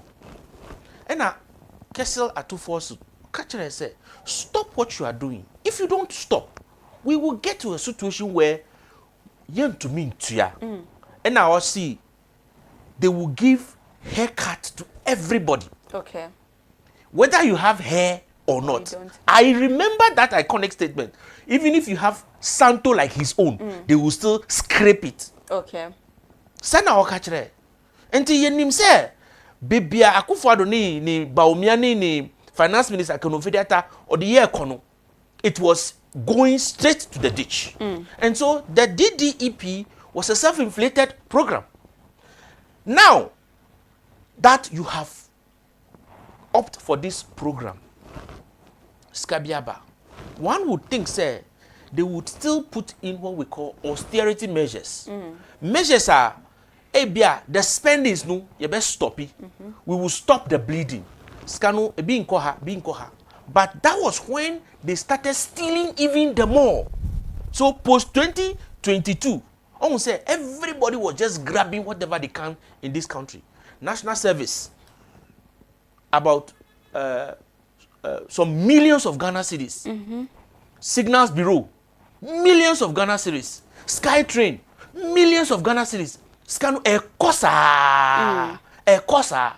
And if you look at the effect of these decisions, the Statistical Service said about almost 1 million Ghanaians have been pushed to the poverty line. Okay. People who can take care of themselves, people who can pay for their basic things, cannot do that anymore. That is the meaning of that. Okay. Once, in English we say from grace to grass. Instead of from grass to grace, no, ours has been reversed by Akufo-Addo, Bawumia, and Ken Ofori-Atta. And these are self-inflated wounds. We are not in a hurry to talk about as Ghanaians. Okay. It is a place, it is so painful. One of my superiors, where I teach at Zenith University College. Okay. Yes, I'm a teacher over there. I lecture marketing, management, and research. Okay. And one of our superiors, your friend, I will not even mention his name. Okay. He is one of the rectors. He's a retiree, a lawyer. But that time, he was also at the Ministry of Finance. Okay. Picketing over there, speaking on radio stations. Because their money has been locked up. Who the 100,000 ama government? Government say, memao 50,000. But say 50,000 no, make your first one no in 5 years.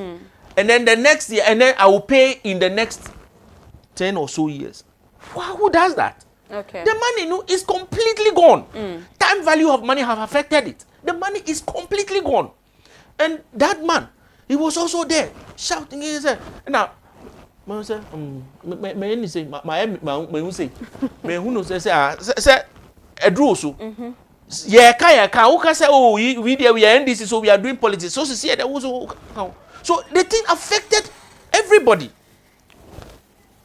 What you say? So these are the self-inflated wounds. Yeah, they are 2 years old. Now that we are seeing some relief, and the minority to come out to even apologize sincerely, no? Okay. They didn't. Look at the apologies. If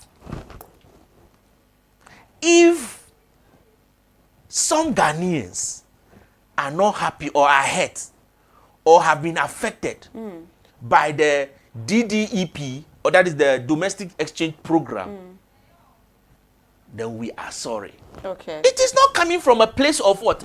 Remorse and genuineness. That is what you have done. You did it. You inflicted pains on Ghanaians. Okay. You made them very, very, very poor. It is not like if. It is not an if situation. It has happened. It is when you did it. And to apologize properly. Give sincere apology. Let Ghanaians see. And this is the problem of the MPP. They do not have fellow feelings. they do not have fellow feelings. They just think, say, once they can get their money and get their way out, everybody be damned. Sanu enye. Okay. That is not good.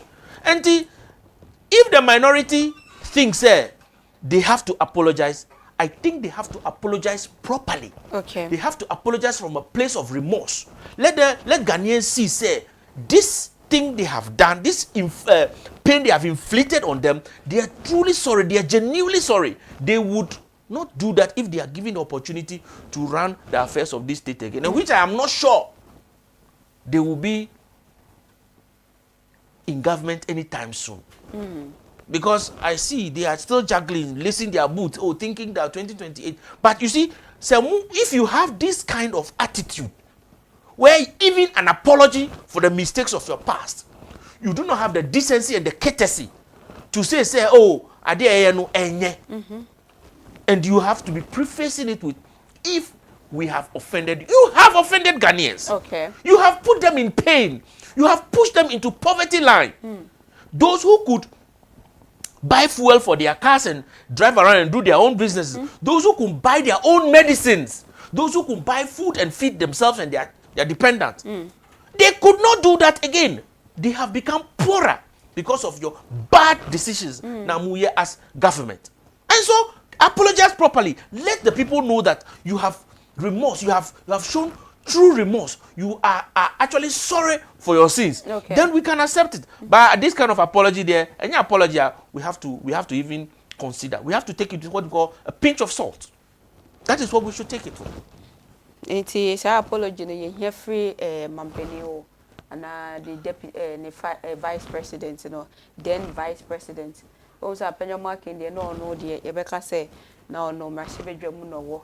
It's in this apology, or no, can Rebecca say, oh, Gina woman name, and I Ediaba. It's ye free Mampeni that Nankasa Hono Manas and vice president.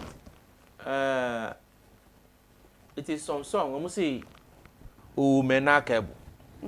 Are you waiting for them to tell you before you will do it? Okay. These are things you should have done. That's why I'm insisting that even Aponyomaki's apology is prefaced with if. Okay. How much more Bawumia and Akufo-Addo? What you say? They do not have intent. They do not feel what we feel as Ghanaians. Okay. Do you understand? They do not care for us.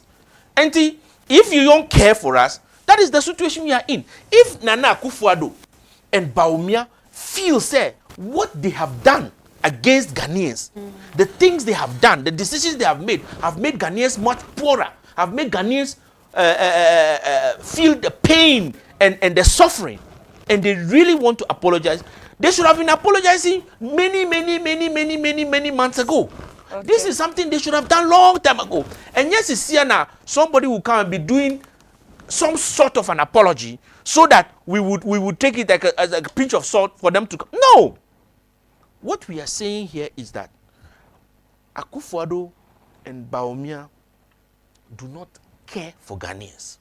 They do not feel the kind of things we are feeling. And any form of apology even coming from them will be taken as a pinch of salt. Do you understand? So these are people who do not feel the things we are feeling. They put us in this situation knowing very well that it will cause poverty, it will cause pain, and it will cause a lot of misery. But they did it anyway. So as for, you see, I don't want to be attacking the personality of Bawumia. But sometimes I feel that the guy is so clueless about his own surrounding. I tell you in all honesty. Okay. He's just so clueless. No, you want to lead a country like Ghana, and you don't have that Ghanaian spirit of fellow feeling. Okay. You don't have that Ghanaian spirit of brotherliness. You cannot lead this country. You understand me? And that is the problem I see with Bawumia. Okay. So, for him, as a person, maybe he has done his educational work and all that. He's okay with terms of that. He can take care of his family and all that. Okay. But to lead a country like Ghana, I doubt he will make a terrible mess out of it. And they should go and then sleep somewhere. Let us concentrate on what we are doing for the people of Ghana, and then move on. Okay. They are still paying them. Okay. A lot of people are still being paid, but it is much better than what it used to be. A lot of people are being paid, and if you watch the rate of debt reduction, it has even gone beyond what was expected. Okay. And I mean, a lot of relief has come. Anka and yes, sir, they would have gone to picket at the Ministry of Finance. Okay. So clearly, things are happening, and that's why I'm saluting Honorable Atuforson. Oye Juma pa. He's prioritizing the spending. Omuka said we are not spending. We will not spend like the way they dish out money as if they are candies that they are sharing to everybody. We are spending strategically. We are spending wisely, prudently. Areas are muano. That is where the money is going. Okay. And people are being paid. Just that, say, these are legal documents, legal decisions. Okay. Do you understand? The contract was signed and sealed. It was included in the budget. It was included in the deal that IMF has signed with us and other multilateral organizations. And we cannot just come and vary the terms like that. But what is due the people who are being owed, they are being paid as timeously as we can. Okay.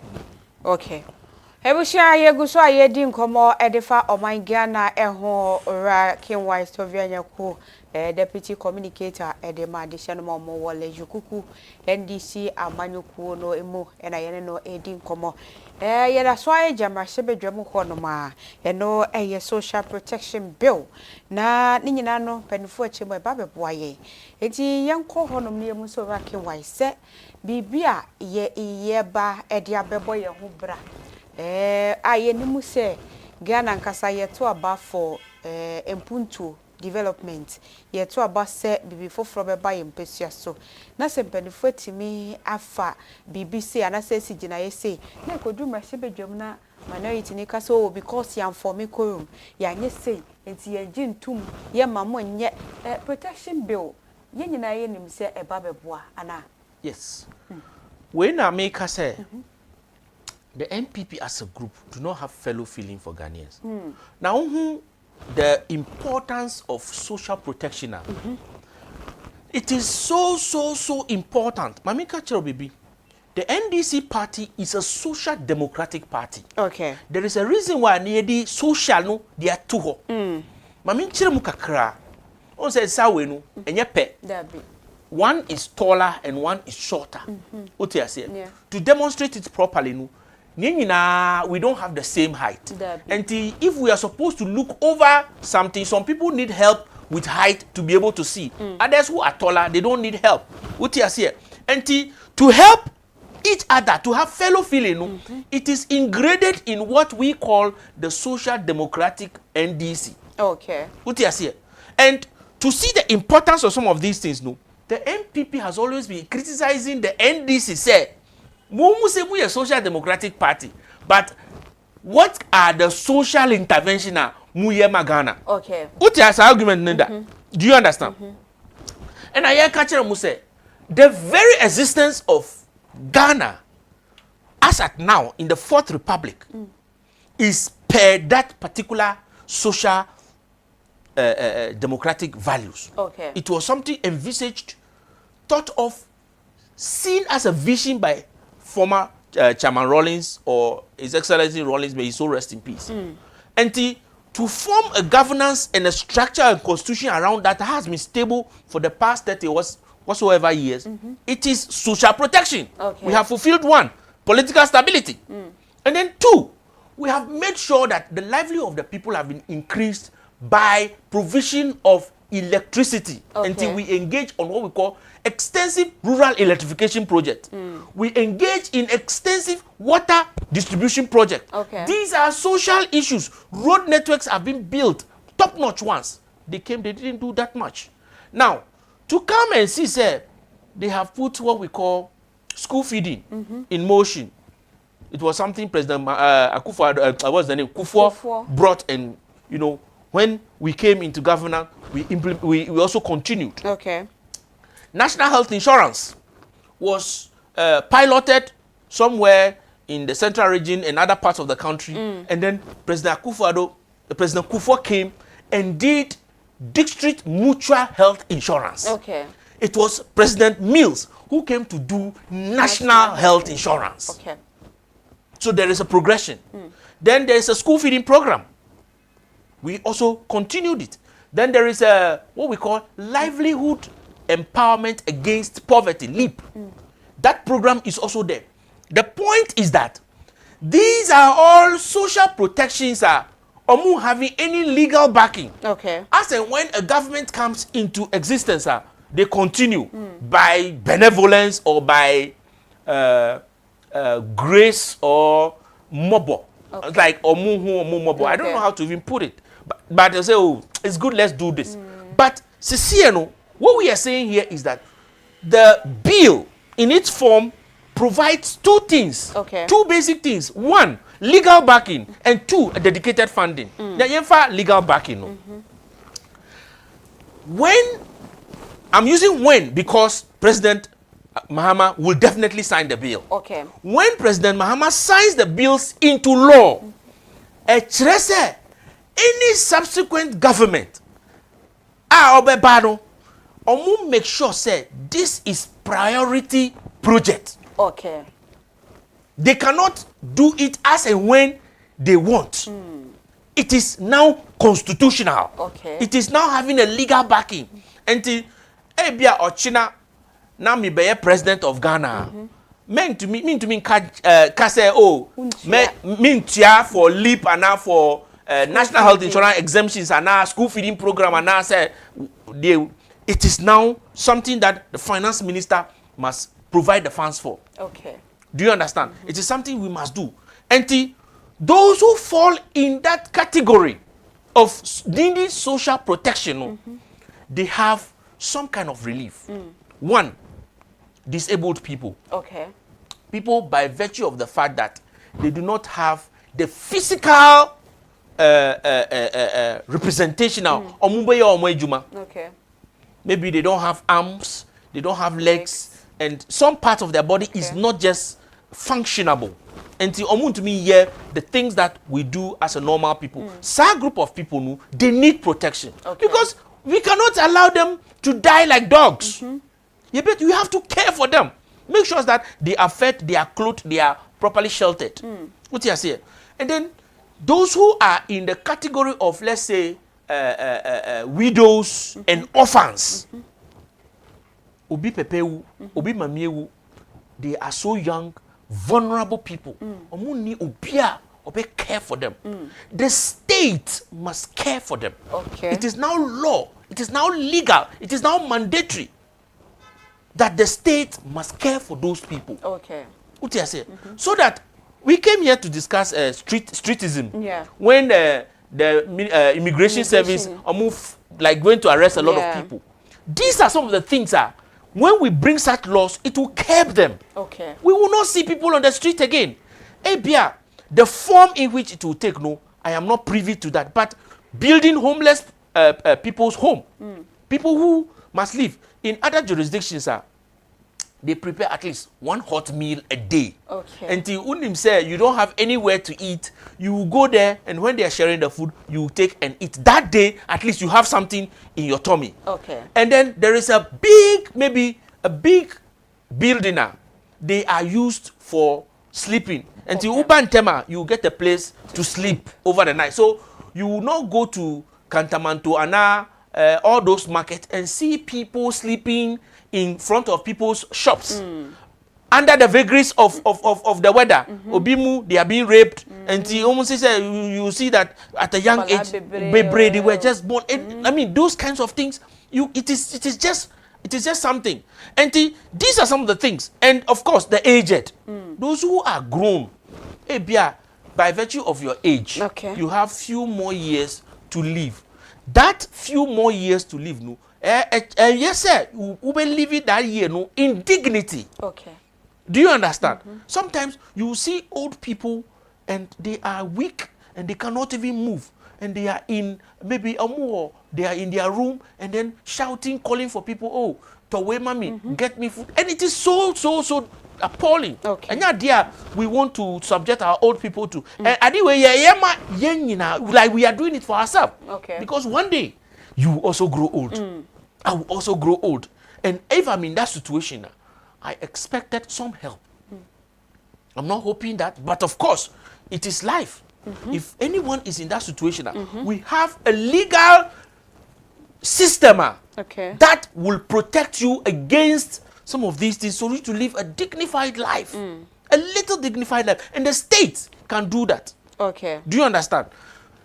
Now, the second issue now, this law will, or this bill that has been passed, it will now be signed into law, will solve is a dedicated funding. Okay. As at now, all these social protections, they get either donor funding and some other monies our government will just find and then pay into their coffers. And sometimes the monies may come. For instance, LEAP, Livelihood Empowerment Against Poverty. Those who benefit from this money, it is not consistent and it is not regular. Okay. I think every 3 months, or 300 cities or something. By Minister for Gender by or Omatu. Omatu. Yes. But that is 3 months. 3 months before you get 300 cities. Okay. 320 cities or so. So it means that every month you are living on 110 cities. How can you survive 110 cities? How? How can you survive 110 cities? Okay. A month for 30 days? What are you going to buy? Do you understand? Yeah. If you don't have anything to do, that money is woefully inadequate. Okay. And to have a dedicated source of funding for this program, it means that we are no more at the mercy of donor funding. Recently, our HIV program, we give the antiretroviral drug to HIV patients. When Trump removed the US aid issue, it has affected it.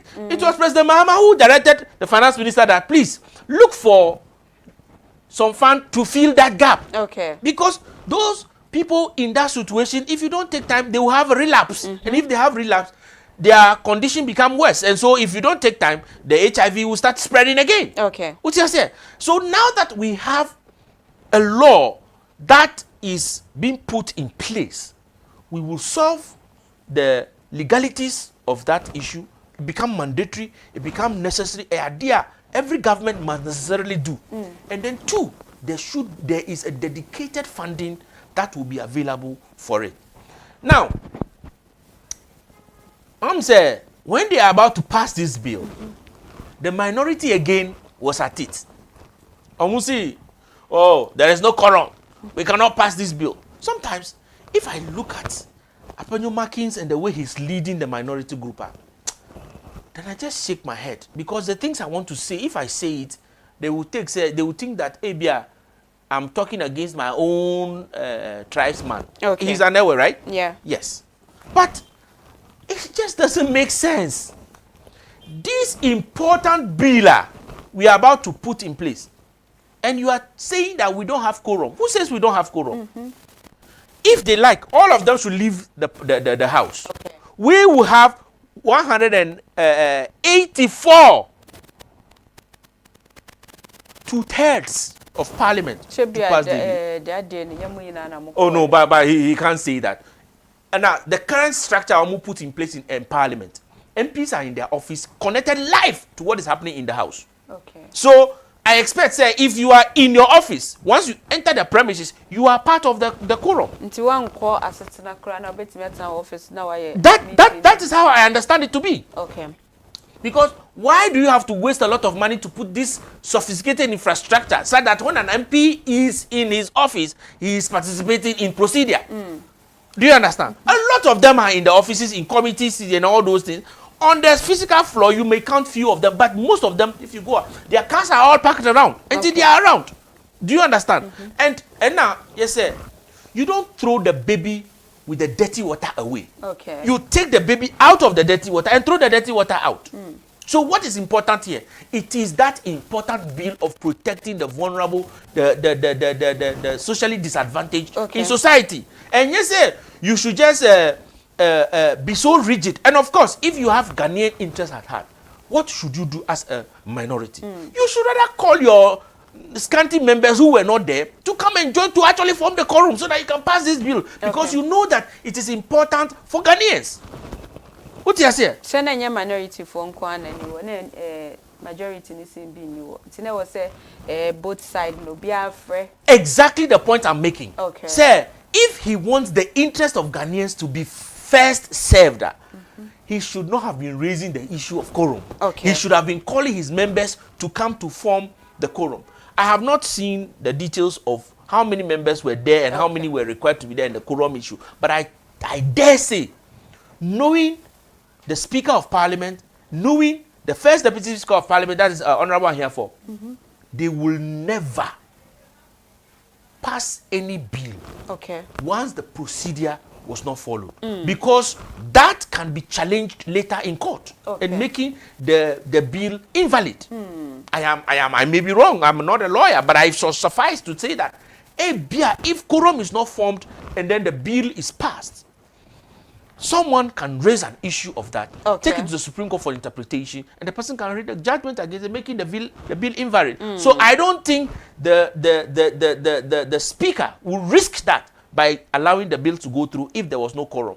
That I am very, very sure of. Okay. It is say you pass a bill no, so what's next? Oh, we just have to wait for President Mahama to find an appropriate time, create a very beautiful environment. He will mention the name of the bill with nice paparazzi. Some of you can go and take note of that. And then he will sign it into the law.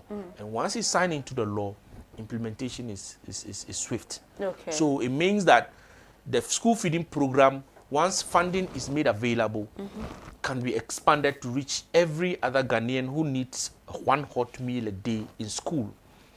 The livelihood against the poverty would also be increased, so that those who are really in that category would also get some relief. Those who cannot pay for national health insurance, they are exempted. Even if they are ill, they will go to hospital, and then the insurance will take care of them anyway, and all those other things. So as at now, we are only waiting for John Mahama to give the signals. Once it is sent to the I'm sure by now the bill should have reached the Flagstaff House. Okay. Either today, President Mahama does wonders. He could just find some few times within today and then sign it, or maybe as early as next week, he should be able to sign it into the law. Okay.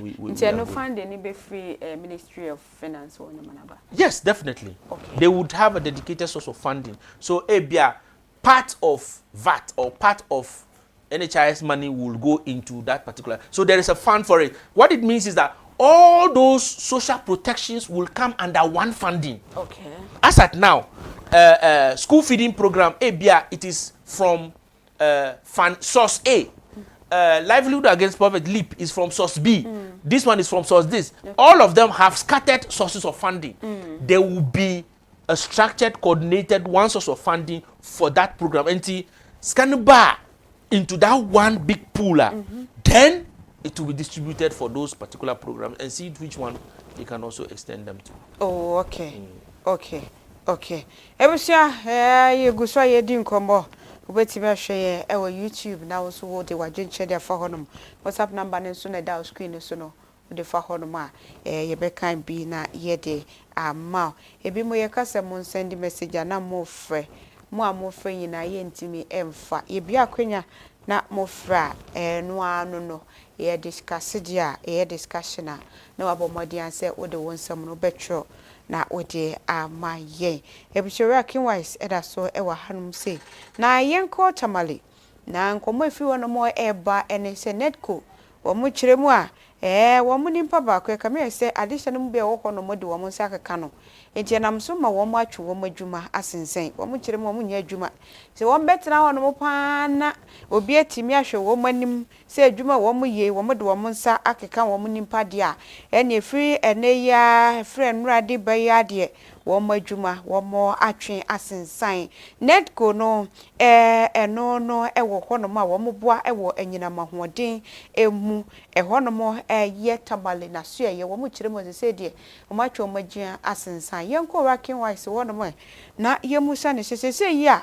wo mo na ye ba wo ma so ye wo mo supply and light papa wo no na le se wo mo kire mu se wo mo atwe dwuma ya asensan in the name of obi edenensa keka wo mo no na den na adehye no ma wo no mo no wo mo enye sese yi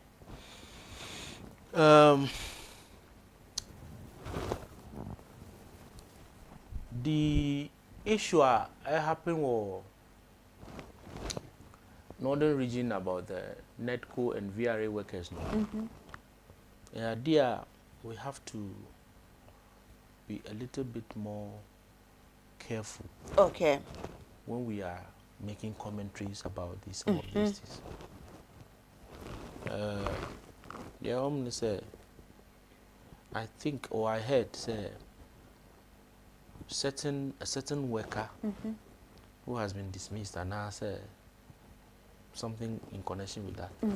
And then the king in that area, they tried to intervene and move, assert a certain authority, and then they didn't get their objective met. And because of that, the young men in town felt their king is being disrespected. Okay. I think that is how the story went. And sad disrespect has made them to start acting out, accosting the workers, seizing their cars and equipment that they use for working in that area, and all kinds of things. Some of them, I think they've even assaulted some of the workers. And the workers felt the environment for working is now unsafe. Okay. So they cannot work again. They came up with the release and all those things. I'm saying the youth, first of all, must be talked to. And the youth chief must also be talked to. Okay. These are things if we don't take time to analyze it well, it can generate into serious problems. Okay. There is already bad, history happening over there already. And the people themselves must know, say here in Puntunjuma or it can only happen in an arena of what? Peace. And that kind of thing cannot suffice. Now back to the main issue. If something happened, let us use dialogue. Let us use procedure, understanding to solve those issues. I mean, that is what I want to say. Because to use strength, giddy, giddy, giddy, giddy, it won't solve anything. There is this popular thing we've been saying when we were in school. It is early in the morning, but I have to say it anyway. Almost say, until a housefly or a mosquito lands on your scrotum, then you will know that it is not everything you use violence to solve. Okay. Do you understand? What it means literally is that if something is hurting you somewhere, that if you know you hit that thing, it will hurt that thing and hurt you too. You don't do it. Okay. Do you understand? Now that you have a disagreement with whoever, and then you start arresting and maiming and assaulting workers who are supposed to work to provide stable electricity for you. What are you doing? What are you doing? If they leave and they are not able to work, and the place goes into darkness, who suffers? Do you understand? Yeah. Who suffers? You are the one who will suffer. So I feel, sir, we have to use procedure, due process, understanding each other, talking to each other to solve issues. It's not every time we have to use giddy, giddy, giddy, giddy. It's not every time we have to use violence. Now, you go arrest people, assault them, take their vehicle from them, and go and park at the chief palace. What are you proving? What point are you proving? Okay, now, the chief is not above the law. Okay. You know that. Yeah. And the chief is not a police station. So if you take the car and you came to parking in the chief palace, if we say that the police should go into the matter, you take somebody's car forcefully, you assaulted the person. Do you know those are all crimes? Okay. Taking someone's car forcefully can be stealing, assaulting somebody, battery, you know. And they take this matter to the law courts. Okay. That chief is arrested. Okay. That will bring another unrest in that area. Because the people will not understand, say, chief, then it becomes one line. Okay. That's why I'm saying that this matter, we have to be careful in talking about it. Because it is so fluid and dicey. Okay. Do you understand? I think the chief, the youth chief must be called to order. The paramount chief over there must call the youth chief and tell him that what you are leading your boys to do, stop it. Okay. Because if these people stop working right now, and our light is out, we are the one going to suffer. And so they should call the youth chief and stop so that they can return their cars to the people. I heard that the Minister of Energy and Green Transitions, Honorable Abu Jinapor. Okay. No, John Jinapor, not Abu. Abu is in the MPP. Okay. Yeah, John Jinapor, JJ. Mm. I heard he is on leave. Okay. But he will be back on Monday. Okay. As at now, the issues are all in the bosom of the Honorable Finance Minister because he's the caretaker minister for Ministry of Finance. Okay. And I hope, sir, he himself is an ordinary. When he comes, sir, he will go into the matter to resolve it so that the people can feel safe working in the area. Because it just doesn't help anybody. Okay. It will not help anybody for us to be fighting and issues that we must solve with jaw. They say jaw is better than war. And then we will be using war to solve an issue that we can use jaw to solve. Okay. Why should we do that? Yo. So I feel they should call the youth chief in order, talk to him, let him bring the boys out. And then the workers also. Omusu, they should also calm down. They should conduct themselves in a very calm way. They should not also do anything to try to say they are also trying to have what we call reprisal attack to retaliate, to further escalate the issue. Everybody must calm down. Once calm heads calm, we can talk to whoever is in charge, and then they can resolve the matter, and they can also work in an environment that is safe and sound. Okay. You better was Papa Rocky Wise to Vianyaku, Deputy Communicator Edemale Jukuku, Abatum Pisano, Hesone, Yanino, Edi, and Homoya Fasidan Farmer go same travel and tour. According to know the Bedan woman won't be Timia board, the Aya Medium Professional Institute, Center for Apostolic Ministeria, Apprenticeship, Hola Savior Herbal Center, Eden Hills Residential. And guard medicated toothpaste time herbal mixture. Nina warmer board yachidoma soya say and no pay. Rocky was your sorry to see my backole Jokuku for and pay one more sure day and a war Edija more. Oh, yeah. The Jokuku is a honor me friend. I can say we are very fine. Okay. Everything is in order. The Amika, like the final words I want to say is about Akotia. Okay. Akotia by election is coming.